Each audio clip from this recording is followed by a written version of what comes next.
सकाळी उठल्या उठल्या आधी त्या दादांना घ्यायला हे गेले. कारण काय झालं होतं, मागे एकदम पाणी खूप साचलेलं होतं, ताल फुटायची वेळ आली होती. तर सगळ्यांना श्री स्वामी समर्थ. स्वागत आहे तुमचं माझ्या एका नवीन छान अशा गावाकडच्या व्हिडिओमध्ये. मागून जेव्हा आम्ही पाणी काढलं तर पाण्याने असा जोर धरलेला होता, खूप असं पाणी वाहायला लागलं होतं. कारण हे जर पाणी आतमध्ये घरामध्ये म्हणजे आत्ता तर चालूच आहे पाझर, पण जास्त जर ताल फुटली असती तर आमचं घर वाहून जाण्याची शक्यता आहे.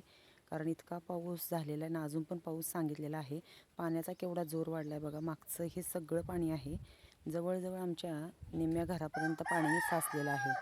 तर बघा किती पाणी आहे. ते सकाळीच दादा आले होते मदतीला, कारण एकट्या ह्यांना काय करणं होणार नाही. आणि मामांचं ऑपरेशन झाल्यामुळे थोडंसं मामांना काय जास्त हालचाल करता येत नाही. म्हणून काय केलं, सकाळी जाऊन ह्यांनी आधी त्यांना सगळ्यांना घेऊन आलेत. आणि आज आहे म्हणजे आज दुसरी माळ. कसं आहे बघा ना, काहीतरी म्हणजे करायचं तरी काय, रानातली कामंही करता येत नाही. सगळे रस्ते बंद झाले आहेत. टॅमॅटो काढून कुठे पाठवता पण येत नाहीत, कारण गाड्या जाणार नाहीत. सगळ्या रस्त्यावरनं म्हणजे फुल पाणी वाहते. नद्यांना इकडच्या सगळ्या पूर आलेला आहे. त्याच्यामुळे आता टॅमॅटोचा तर विषय सोडूनच द्यायचा. टॅमॅटो पण काढता येणार नाही आहेत. मग हे आधी घरातलं सगळं पाणी काढावं लागणार आहे. तर पाण्याचा जोर केवढा आहे बघा. खूप या दादांनी मदत केलेली आहे. आणि आमचे दीर पण आलेत एकजण. सकाळी सकाळी ते लवकर झाले, ते 2 दिवस झाले. ते म्हणतात चला आमच्या इकडे तुम्ही राहायला, कारण इथे झोपायला पण जागा नाही आहे, बसायला जागा नाही आहे, स्वयंपाक कसा करताय तुम्ही, चला आमच्याकडे. ते सारखे असे म्हणतात. पण आपलं घर कसं का असं ना सोडून जाऊ वाटत नाही आहे. हे दादा बघा इकडे सगळं खोदून सगळं पाणी काढतात. मामा तिकडे उभे राहिलेत. पाण्याचा जोर बघा किती, असं सगळं पाणी मागे साचलेलं आहे.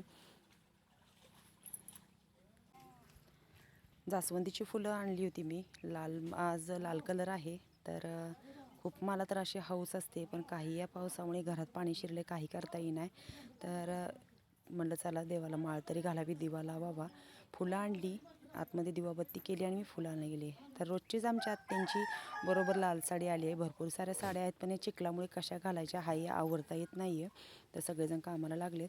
घरात आले तर बघितलं तर देवाच्या कोपऱ्यात पाणी आलेलं आहे. तर माळ घातली आणि बघितलं तर सगळं पाणी आतमध्ये आलेलं आहे. तर काय करणार, मी देवाला पण वाचवू शकलेलं नाही आहे. पाण्याखाली जायचं, करायचं काय सांगा.